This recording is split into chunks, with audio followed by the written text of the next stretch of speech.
तो जैसे ही इस कहानी की शुरुआत होती है, हमें एक लड़का दिखाया जाता है जिसका नाम होता है मैक्स, और वो एक फाइटर था। मैक्स की कोई फैमिली नहीं थी क्योंकि जब जमीन डिस्ट्रॉय हुई थी तब उसकी फैमिली मारी गई, तो इसीलिए वो अकेला ही इस बंजर जमीन पर सरवाइव कर रहा है। मैक्स देखता है कि वहाँ पर कुछ गाड़ियाँ हैं जो कि उसी की तरफ ही आ रही हैं। फिर मैक्स उन लोगों से बचने के लिए अपनी गाड़ी में बैठकर वहाँ से भाग रहा होता है, मगर थोड़ी दूर जाते ही वो लोग मैक्स को पकड़ लेते हैं। फिर वो मैक्स को प्रिजनर बनाकर अपने साथ एक जगह पर ले जा रहे होते हैं। जिन लोगों ने मैक्स को पकड़ा था असल में वो एक जालिम इंसान की आर्मी थी, और उस जालिम इंसान का नाम इमोर्टन जो था। असल में जब जमीन और उस पर बसने वाले इंसानों का खात्मा हुआ तो उसके बाद ना तो इस दुनिया में कोई गवर्नमेंट रही और ना ही कोई प्रॉपर सिस्टम। लोगों के पास कोई डिसिप्लिन नहीं था, बल्कि वो जानवरों की तरह ही जिंदगी गुजार रहे थे। लेकिन जो इमोर्टन जो होता है उसके पास सारी फैसिलिटीज होती हैं, लाइक खाना, पानी, फ्यूल, सब कुछ, और वहाँ का सारा सिस्टम इमोर्टन जो के अंडर ही चल रहा था। इमोर्टन की जो आर्मी थी वो भी उसी के लिए ही लड़ती थी। साथ साथ इमोर्टन और उसकी आर्मी भी किसी किस्म की बीमारी का शिकार थे, वो भी नॉर्मल नहीं थे। उन्हें एक ऐसी बीमारी हो गई थी कि उन्हें खून की जरूरत पड़ती रहती थी।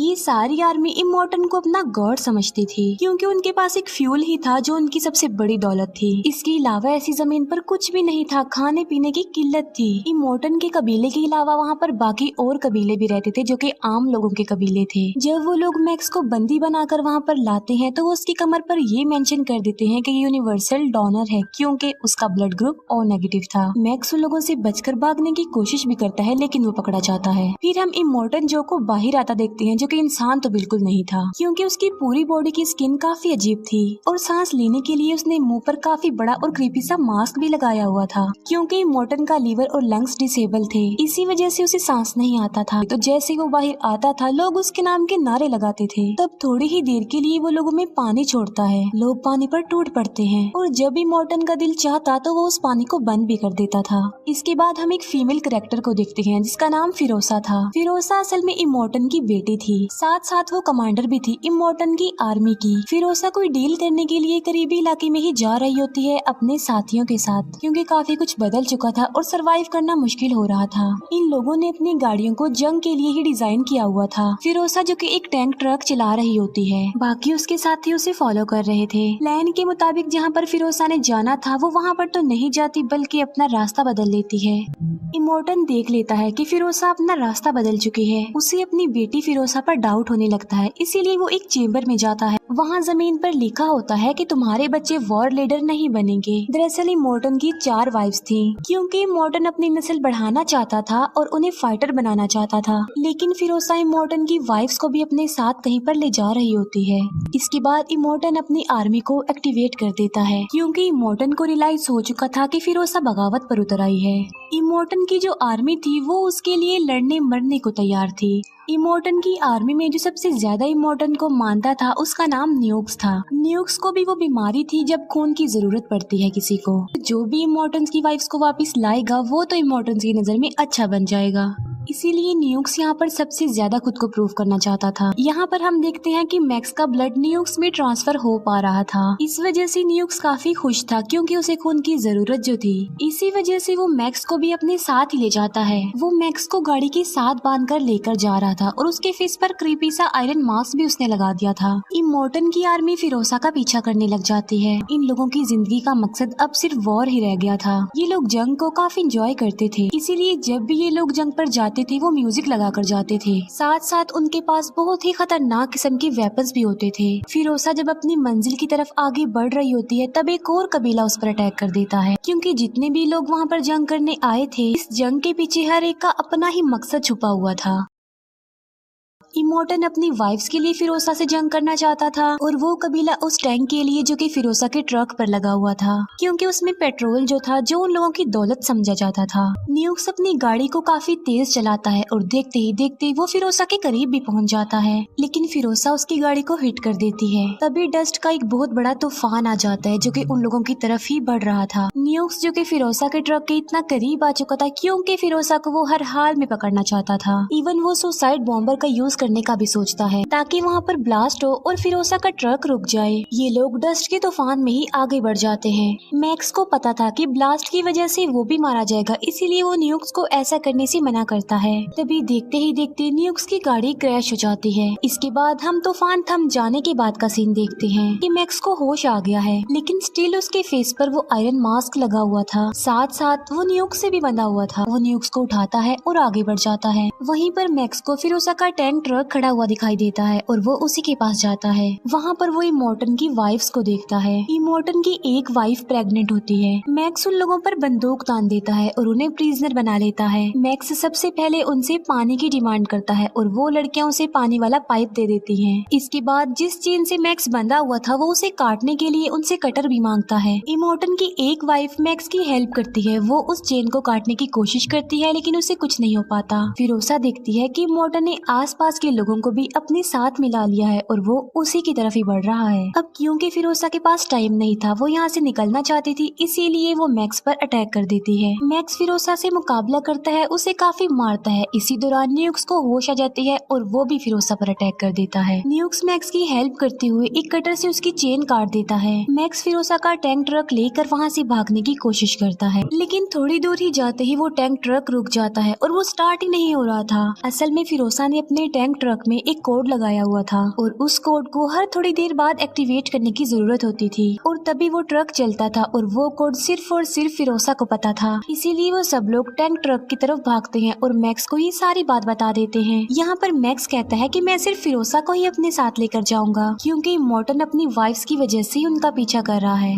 और जब इमोर्टन को उसकी वाइफ्स मिल जाएंगी तो वो उन लोगों का पीछा नहीं करेगा। लेकिन फिरोसा इस बात के लिए इनकार कर देती है। वो कहती है कि मैं इन लड़कियों को भी अपने साथ लेकर जाऊंगी क्योंकि मैं एक सेफ प्लेस के लिए जा रही हूँ जहाँ पर जिंदगी पॉसिबल है। इसीलिए मैक्स फिरोसा की बात मानकर उन लड़कियों यानी इमोर्टन की वाइफ्स को भी अपने साथ ले लेता है। वो लोग फौरन वहाँ से भाग जाते हैं, लेकिन इमोर्टन की आर्मी अभी तक उनका पीछा ही कर रही थी। टैंक ट्रक में कोई खराबी हो जाती है, इसीलिए मैक्स बाहर आता है, ट्रक को रिपेयर करता है जिससे वो ट्रक ठीक हो जाता है। इसी दौरान मैक्स उस आयरन मास्क को भी अपने फेस से रिमूव कर देता है। हम देखते हैं कि न्यूक्स भी फिरोसा के टैंक ट्रक पर चढ़ गया है और उसने फिरोसा पर अटैक कर दिया है। तभी इमोर्टन की वाइफ्स फिरोसा की हेल्प करती हैं। यहाँ पर फिरोसा न्यूक्स को मारना चाहती थी, लेकिन इमोर्टन की वाइफ्स कहती हैं कि इसे मत मारो, ये सिर्फ इमोर्टन का गुलाम है इसीलिए ऐसा कर रहा है। इसीलिए फिरोसा उसे अपने ट्रक से नीचे फेंक देती है। फिरोसा और उसके लोग तेजी से आगे बढ़ते जा रहे थे। वहाँ पर माउंटेन्स के बीच एक रास्ता होता है और ये लोग उसी रास्ते पर चल पड़ते हैं। जब वो लोग माउंटेन्स के रास्ते पर आ जाते हैं तब फिरोसा मैक्स और इमोर्टन की वाइफ्स को छुपा देती है क्योंकि उस एरिया में एक कबीला रहता था जो कि बाइकर्स थे और फिरोसा ने उस कबीले से डील की थी कि वो उनके लिए बहुत ज्यादा फ्यूल लेकर आएगी। बदले में वो लोग फिरोसा को यहाँ से सही सलामत जाने देंगे और वो माउंटेन की एंट्रेंस पर ब्लास्ट कर देंगे ताकि इमोर्टन और उसकी आर्मी के लिए रास्ता बंद हो जाए। लेकिन जब वो बाइकर्स का कबीला ये देखता है कि इमोर्टन की इतनी बड़ी आर्मी आ रही है तो वो फिरोसा पर गुस्सा करते हैं। वो फिरोसा को कहते हैं कि हमने सोचा था कि थोड़े से लोग होंगे लेकिन ये तो बहुत बड़ी आर्मी है।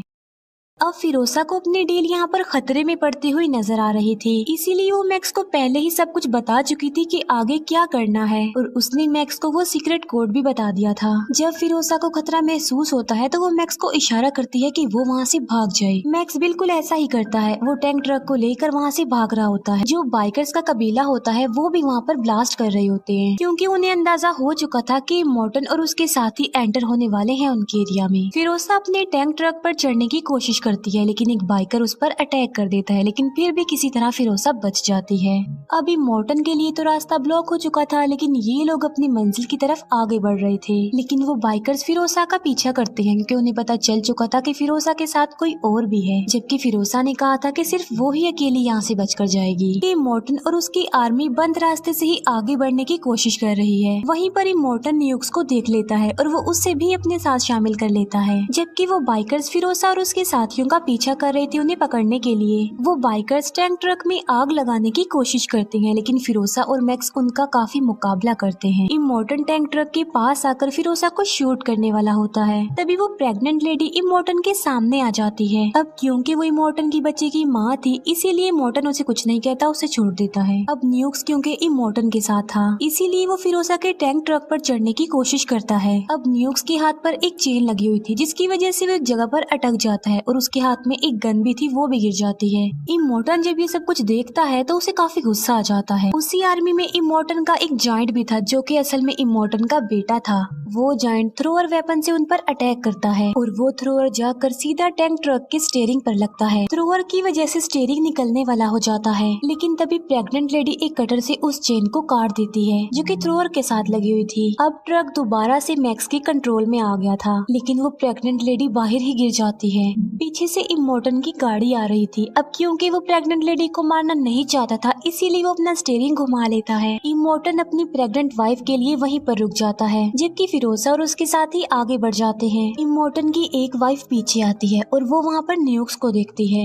न्यूक्स जो कि काफी अपसेट था और मायूस भी था कि उसने कुछ भी नहीं किया, लेकिन इमोर्टन की वाइफ न्यूक्स को रिलैक्स करती है, जिसकी वजह से न्यूक्स को काफी अच्छा फील होता है। अब न्यूक्स डिसाइड कर लेता है कि वो इन लड़कियों यानी इमोर्टन की वाइफ्स की हेल्प करेगा। रात को फिरोसा मैक्स को अपने मकसद के बारे में बताती है। फिरोसा मैक्स को बताती है कि जब मैं छोटी सी थी तो मैं एक ग्रीन एरिया में रहती थी। वो बताती है कि उस जगह पर ग्रीनरी थी, इसी वजह से उसका नाम ग्रीन एरिया था और वो वहाँ पर अपनी फैमिली के साथ रहती थी। लेकिन तभी वहाँ पर इमोर्टन ने अटैक कर दिया और वो फिरोसा को अपनी बेटी बनाकर अडॉप्ट करके अपने साथ ले आया। वो कहती है कि मैं वापस अपनी फैमिली के पास जाना चाहती हूँ ताकि मैं भी एक इंसानों वाली जिंदगी जीऊँ, क्योंकि यहाँ पर तो लोग किसी जानवर से कम जिंदगी नहीं गुजार रहे थे। फिर वो लोग ऐसी जमीन से गुजरते हैं जहाँ पर दलदल था, यानी वो सारी जमीन दलदल ही थी और वहाँ पर उनका टैंक ट्रक फंस जाता है। दूसरी तरफ इमोर्टन की आर्मी अभी भी इन लोगों का पीछा ही कर रही थी। इमोर्टन की प्रेग्नेंट बीवी मर चुकी थी। इमोर्टन का एक साथी चेक करता है तो वो देखता है कि इमोर्टन का बच्चा भी मर चुका है। अपने बच्चे को खो देने की वजह से काफी गुस्से में आ जाता है। इमोर्टन अपने जॉइंट बेटे से कहता है कि तुम्हारा एक भाई था जो कि मर गया। अब वो जॉइंट बेटा वहाँ पर चिल्ला चिल्ला कर सबको ये बता रहा होता है कि मेरा एक भाई था, अब वो मर चुका है। दूसरी तरफ टैंक ट्रक अभी तक दलदल में फंसा हुआ था और वो लोग उसे निकालने की कोशिश भी कर रहे थे, लेकिन वो कामयाब नहीं हो पाते। वहाँ पर एक सूखा हुआ ट्री भी था और न्यूक्स कहता है क्या पता हम इसकी मदद से अपने ट्रक को निकाल सके। वो लोग दिखते हैं कि इमोर्टन का एक करीबी साथी उन लोगों की तरफ बढ़ रहा है, इसीलिए मैक्स अपनी स्नाइपर गन से उन पर निशाना लगाता है, लेकिन उसका निशाना छूट जाता है। फिर उन पर फिरोसा निशाना लगाती है, जिसकी वजह से इमोर्टन के साथी की दोनों आंखें डैमेज हो जाती हैं और वो ब्लाइंड हो जाता है। लेकिन इमोर्टन का वो साथी फिर भी नहीं रुकता और फायरिंग करते हुए उनकी तरफ बढ़ रहा होता है। वो लोग टैंक ट्रक को दलदल से निकालने की काफी कोशिश करते हैं और इसमें कामयाब भी हो जाते हैं। उनका टैंक ट्रक दलदल से निकल जाता है और वो आगे बढ़ जाते हैं। फिर ये लोग एक ऐसी जगह पर पहुंच जाते हैं जहां पर एक टावर था और वहां पर एक लेडी हेल्प के लिए चिल्ला रही थी। मैक्स समझ जाता है कि ये उन लोगों के लिए बिछाया गया एक ट्रैप है, लेकिन इसके बावजूद भी फिरोसा बाहर जाती है। तभी वहाँ पर कुछ बाइकर्स भी आ जाते हैं और अब हम ये जान पाते हैं कि जो लेडी टावर के साथ हेल्प मांग रही थी वो असल में फिरोसा की मदर थी। वहाँ पर एक बूढ़ी औरत भी थी जिसके पास कुछ बीज थे। ये बीज दुनिया के आखिरी बीज थे जो कि वेजिटेबल्स और फ्रूट्स के बीज थे, लेकिन उनके पास कोई ऐसी जमीन नहीं थी जहाँ पर वो इन बीजों को उगा सके। फिरोसा यहाँ पर बहुत उम्मीद लेकर आई थी कि यहाँ पर ग्रीनरी एरिया होगा, लेकिन जब फिरोसा देखती है कि यहाँ की जमीन भी बंजर हो गई है तो वो काफी डिसहार्ट होती है। वो काफी दुखी हो जाती है, चिल्लाती है और रोती है। फिरोसा की मदर उसे बताती है कि जिस दलदल एरिया से तुम आए हो असल में वही जमीन थी जहाँ पर हमने बीज उगाने थे, लेकिन वो जमीन भी अब बंजर हो गई है जो पहले ग्रीनरी एरिया था। ऐसा इसलिए हुआ क्योंकि रेडिएशन के साइड इफेक्ट्स की वजह से पूरी जमीन बंजर हो गई है और मर चुकी है। रात को ये लोग डिसाइड करते हैं कि वो इन बीजों और उन फीमेल्स को लेकर एक ऐसी जगह पर जाएंगे जहाँ पर जिंदगी पॉसिबल हो, यानी वहाँ पर ग्रीनरी हो। अब क्योंकि उन लोगों के पास कोई ऑप्शन नहीं था तो वो इस बात के लिए एग्री हो जाते हैं। मैक्स यहाँ पर फिरोसा को गुड बाय कहता है क्योंकि अब वो अपने सफर की तरफ जाने लगा था। नेक्स्ट मॉर्निंग वो लोग मैक्स को एक बाइक देते हैं और खुद भी बाइक्स पर बैठकर वहाँ से निकल जाते हैं।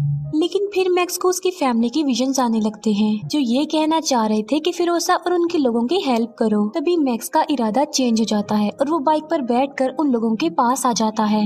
मैक्स फिरोसा को समझाता है कि अगर तुम नई जिंदगी का स्टार्ट लेना चाहती हो, ग्रीनरी एरिया को ढूंढ रही हो, तो तुम वापस उसी जगह पर चली जाओ जहाँ से तुम आई हो। लेकिन वहाँ पर तो इन लोगों को इमोर्टन की वजह से खतरा था, लेकिन फिर भी फिरोसा मैक्स की बातों पर यकीन करके इस बात के लिए एग्री हो जाती है। वो वापस उसी रास्ते पर चल देती है जहाँ से वो आई थी, यानी इमोर्टन के एरिया से। इमोर्टन को जब ये बात पता चलती है कि फिरोसा और वो लोग वापस जा रहे हैं तो वो एक बार फिर से उनका पीछा करने लग जाता है। फिर यहाँ इन लोगों के दरमियान जंग छिड़ जाती है। मैक्स इमोर्टन को मारने की कोशिश करता है। वो बूढ़ी औरत मारी जाती है जिसके पास बीज थे। फिर फिरोसा इमोर्टन के फेस पर लगा हुआ वो मास्क ही खींच लेती है। अब क्योंकि इमोर्टन का वो मास्क उसके फेस के साथ ही जुड़ा हुआ था, जिसकी वजह से उसका चेहरा और ज्यादा भयानक हो जाता है। मौके पर ही इमोर्टन की मौत हो जाती है।